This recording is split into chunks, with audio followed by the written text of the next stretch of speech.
On revient sur le plateau, on va parler d'ouvrages. On va parler d'ouvrages avec un ancien enseignant. On va parler vraiment de quelque chose qui nous touche, c'est notre patrimoine. Nous sommes dans Creusement Réunionnais.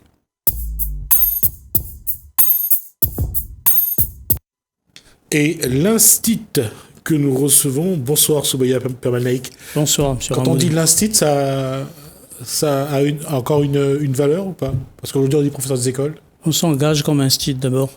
On a envie de le faire. Et puis après, il y a le statut de professeur des écoles, mais ça c'est une question de diplôme, une question de concours. Et à quel moment Soubaya Permalnaïk a eu cette envie d'aller connaître un peu plus ses racines? L'envie de connaître ses racines, pour moi, c'est parce que je ne les connaissais pas. Et au fur et à mesure que l'on entre dans l'éducation, qu'on essaye de voir les textes, on dit tout ça, on ne sait pas. Et c'est quelque chose qui est drôle. Je vais vous montrer. Alors, j'attends que le gros plan se fasse sur... Alors, combien d'entre nous a un arbuste comme ça dans sa cour? Moi. Et c'est quoi? Nous, c'est Zambrosade. Voilà. Moi, je dis jamrosade parce que je trouve qu'il y en a qui disent comme ça. Et en français, c'est un qui dit jamrosa. Voilà. Et c'est un fruit qui pousse toujours au bord des rivières, mais qu'il y en a aussi dans les cours. Et ça sent bon. Ça sent très bon. Ça a une odeur de fleurs de rose. Ouais, exact. Et le goût n'est pas si sucré que ça, mais c'est quelque chose. Ça aussi, c'est les racines. Ouais. Les racines ne sont pas dessous, sont aussi dans le fruit, parce que le fruit, ça a un parfum et ça rappelle beaucoup de choses. Et peut-être on va chercher ça. Il y a des gens à qui l'on présente ça et qui en veulent absolument tout de suite.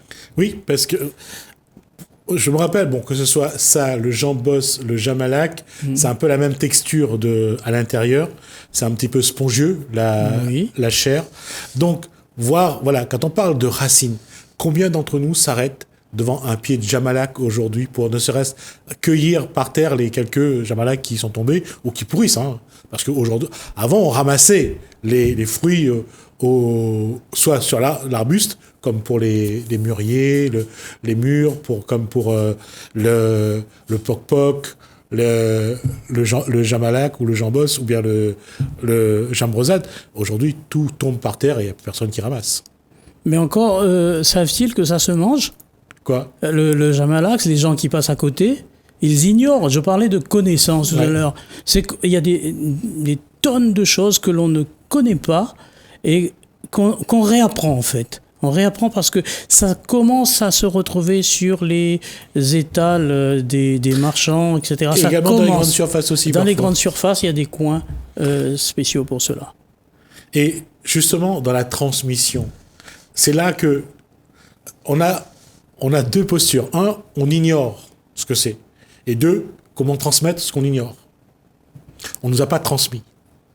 Ben on peut pas. On peut pas. Sauf que, et là je reviens sur l'école, là on avait commencé par ça, quand on lit, et c'est là qu'on dit que non, on bute sur un problème, et pour peu qu'on essaye de chercher un petit peu, on redécouvre. C'est un euphémisme, redécouvrir, parce que quand la découverte, c'est une seule fois, on ne va pas redécouvrir, quoi. C'est la première fois qu'on découvre, et puis c'est fini. Mais on oublie aussi. C'est un petit peu quand on redécouvre le curry poulet sans tomate. Ouais. On va pas lancer la polémique. On va aller ça. Il y a une chose que Soubaya Permalnaïk fait aujourd'hui, c'est d'écrire, de faire des ouvrages pour que, justement, il y ait la mise en place d'une transmission. On va commencer par le bouquin qui parle de fruits. Voilà. Je peux l'avoir, Langamant. Alors ça, j'ai toujours aimé ce titre-là, Langamant. Alors je vous montre. Langamant, ça veut dire? Langamant, c'est le prénom de ma grand-mère, qui est née en Inde, qui est arrivée ici, qui a fait souche, comme on dit, de la bonne manière, et qui a vu son mari repartir en Inde. Et parce nous que sommes là. Lui aussi, il venait de l'Inde. Lui aussi, bien sûr, il est venu et il est on va dire, il est retourné. Alors, juste pour dire quand même, vous aimez ça? Moi aussi, c'est le dessin de mon petit-fils, Maxime, qu'il l'a fait à l'âge de 8 ans. Et donc, il y a un chouchou, 2 tomates et un piment. Un gros piment. Un gros piment, oui. Ouais. Le chouchou, l'amour. Ouais. La transmission, c'est par l'amour. Vous avez les tomates, les yeux en tomates, là. Il faut ouvrir les yeux, et même quand ça brûle un petit peu, c'est parce qu'on a fait quelque chose. Après, le piment, hein, s'il n'y a pas de piment dans notre vie, là, actuellement, peut-être le petit piment, il manque un peu, là. Hein. Pas le piment, le fruit, mais le piment de la vie, en ce moment, à l'époque où nous vivons. Voilà. Alors, je vais juste rappeler, donc, l'engagement, l'amour érigé en dogme de vie. C'est l'histoire, donc, des ancêtres, des grands-parents, des grands-parents de Soubaya Pemal Naïk, qui sont venus de l'Inde. La dame est restée, la grand-mère est restée, heureusement pour moi. Hein, c'est comme ça que je suis devenu réunionnais. Et le grand-père est retourné en Inde. Et là aussi, quand on parle de transmission, il y a un vide quelque part, le fait de ne pas savoir ce que ce grand-père a fait après. Oui, mais je n'arrête pas de dire que ce vide-là, mais lui, il y avait un vide quand il avait quitté toute sa famille là-bas, au Tamil Nadu, pour venir ici. D'ailleurs, il n'y a pas de problème d'abandon. Tout le monde, on abandonne tout, mais le tout, c'est de ne pas oublier. Il a laissé quelques traces pour moi là-bas, et ce livre-là me permet en tout cas dans l'écrit, d'aller le retrouver aussi. C'est l'histoire de Lucé Soubaya Pemal Naïk, donc de savoir que voilà, ça a commencé dans le Tamil Nadu, ça a commencé en Inde, et aujourd'hui, lui et son petit enfant également sont les aboutissements de cette histoire qui a commencé sur le sous-continent indien. Oui, cette histoire a commencé, mais après, si on va beaucoup plus loin, je dis que l'Inde n'est pas très loin de l'Afrique, géographiquement. Ouais. Et je suis allé au Tamil Nadu à plusieurs reprises, et j'ai vu des gens là-bas qui ressemblent, mais vraiment nettement, que ce sont des Africains aussi.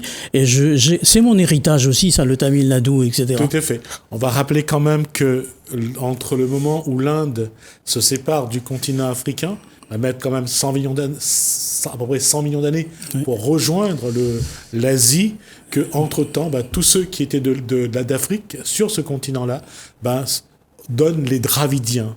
Les Dravidiens, donc le sud de l'Inde, et la plupart des Dravidiens qui sont venus à la Réunion sont donc nos ancêtres. Oui, nos ancêtres... du Telugu, du Kannada, du Malayalam également. Oui, même du Kerala, de l'autre côté, oui. Mais il y a une unité de culture, mais c'est tellement divers aussi en même temps. C'est pour ça que je parle de diversalité. D'accord. Et puis, il y a une chose aussi que j'aime souvent rappeler, c'est les Jarawars qui sont sur les îles Andaman. Les îles Andaman et Nicobar. Ouais. Hein. Et il y avait aussi quelquefois des débats là-dessus où c'est des gens qui se laissaient un petit peu partir parce que le mode de vie donné d'aujourd'hui par la République indienne ne les convient pas. Ouais. Et ils prenaient du poisson pour vivre ce dont ils avaient besoin, et puis c'est tout. Et là, aujourd'hui, il y a quand même la vente de poissons.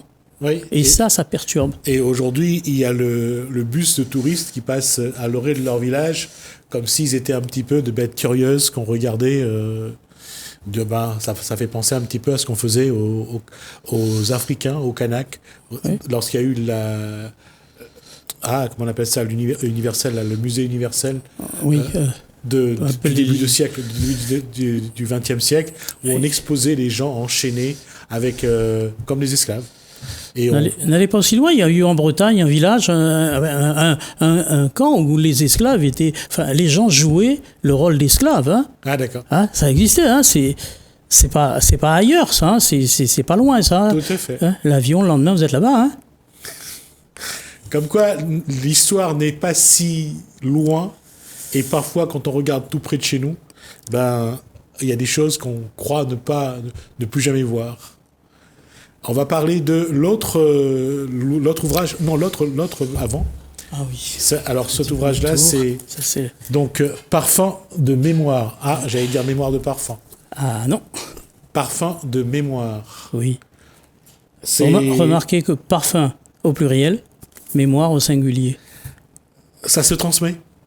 C'est-à-dire que les odeurs qu'ont eu le plaisir de sentir nos ancêtres, nous, on peut les reconnaître aujourd'hui. Ah oui, c'est beaucoup plus complexe que ça.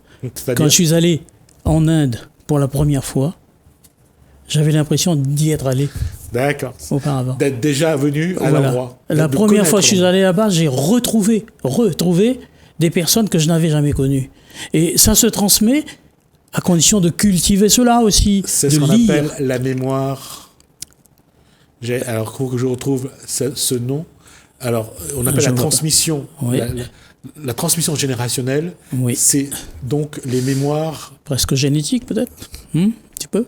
De génération en génération, il y a des mémoires qui se transmettent. Oui, bien sûr. Des choses qui se transmettent. Oui, mais après, la vie fait changer les choses aussi, parce qu'on a plusieurs parfums, justement, des milliers de parfums. Moi, je suis arrivé à Madagascar il y a pas mal de temps.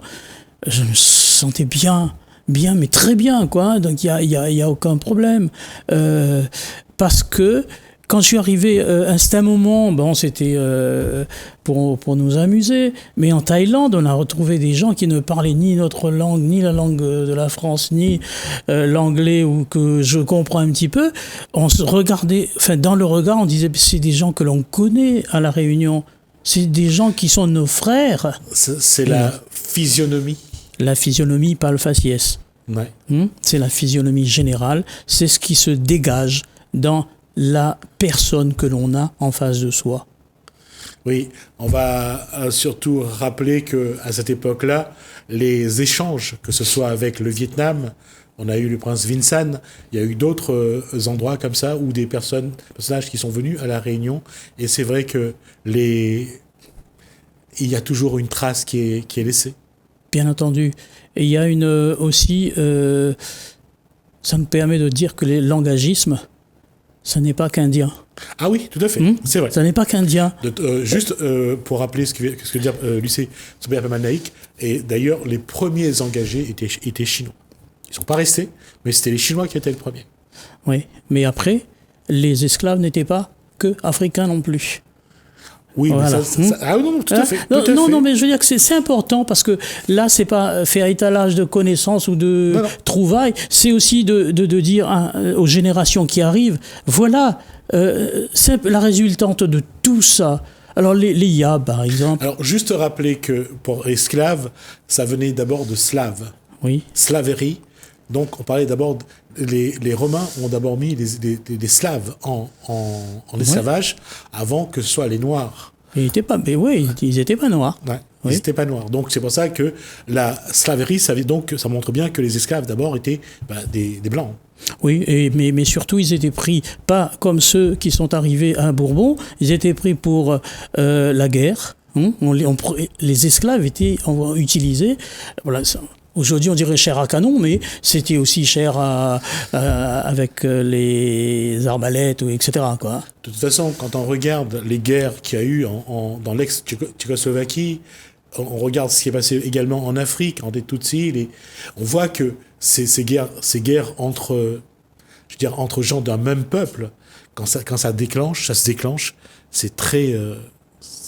pour faire le mal, l'homme est très bon, hein, ouais. Excellent. Hein. Après, la suite, je regrette. Après, le mois de mai arrive, c'est le 10 mai, crime contre l'humanité, la loi Taubira. Mais il ne faut pas oublier que ça s'est passé. Pour faire le mal est bien. C'est pour faire le bien qu'il est mal. Ouais. Et on voit la différence à chaque fois quand on parle du passé, combien... il nous manque des éléments aussi pour comprendre que on est arrivé là parce qu'on a bien voulu nous imposer cette image-là. Voilà. Mais là, il faut tordre le cou à cette histoire de dire que le langagisme, ça a permis aux Indiens de sortir de la misère. L'esclavage, il y a des gens qui le disent encore et qui le croient, ça a permis aux Africains qui étaient vraiment à terre. Et attention, il y a tant d'images où ces Africains-là étaient encadrés, il y avait des gens avec les fusils, etc., donc qui les obligeaient à venir. Et puis je dis toujours, ils étaient des personnes, peut-être pauvres, mais pas de pauvres personnes. Effectivement. Voilà. D'ailleurs, moi, des fois, j'y réfléchis, j'ai dit, mais comment les engagés indiens, ou les engagés chinois, ou les autres, hein, parce qu'il y a eu les Australiens, il y a eu des Africains, comment ils ont réussi à reconstituer des traditions qu'ils ont héritées de leurs ancêtres, ici à La Réunion, alors qu'ils ne savaient ni lire, ni écrire, qu'il n'y avait pas de livre, donc. Voilà.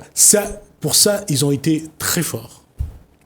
Ben, dans ce livre, Parfum de mémoire, ça me fait penser tout de suite à ce. Je prends l'exemple du zèbre.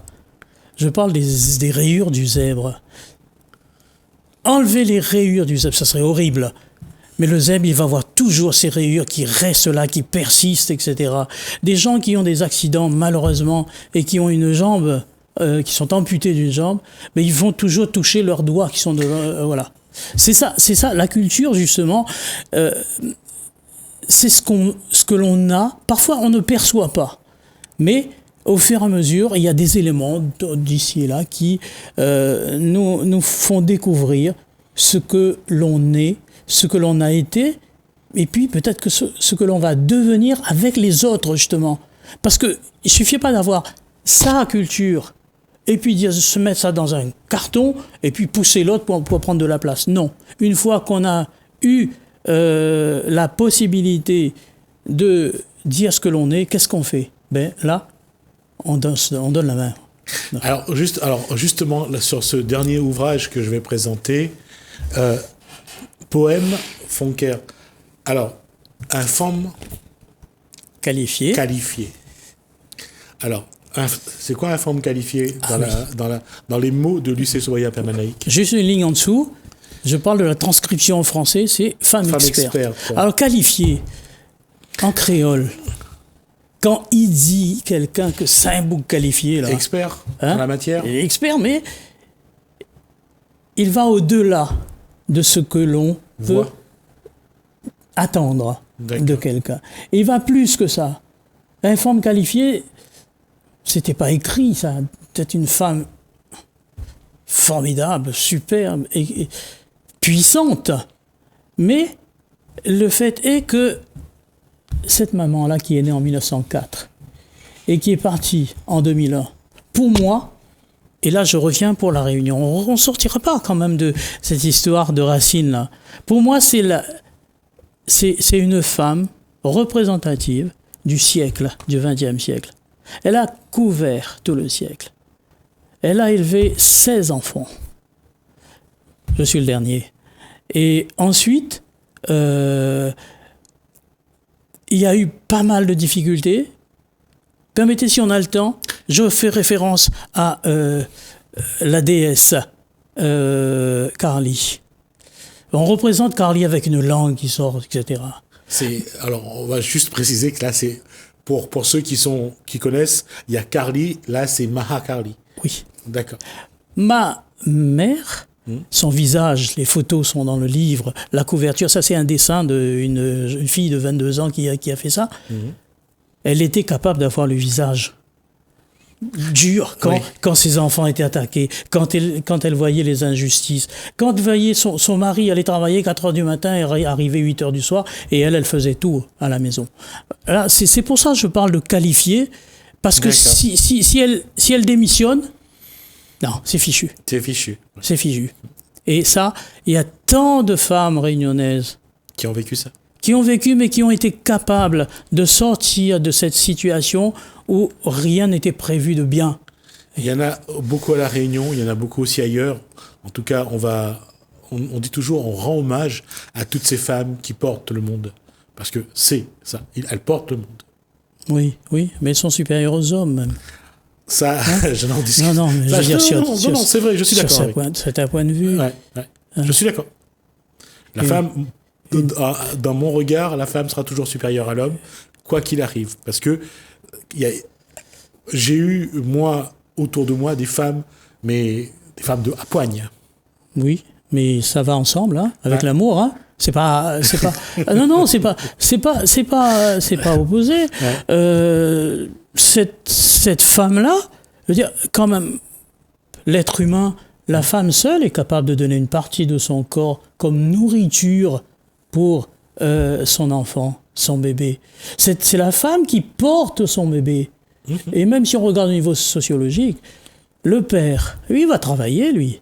Bon, il retrouve des copains aussi, c'est dur, c'est difficile. Mais celui qui gère, la personne qui gère toute la journée, avec le peu d'argent qu'il y a, ah non, c'est elle. Mais en plus que ça, elle fait le travail de 2-3 bonhommes. Voilà. C'est bon. Ah non, c'est vrai. Ah, ça, c'est mon parti pris. C'est bien.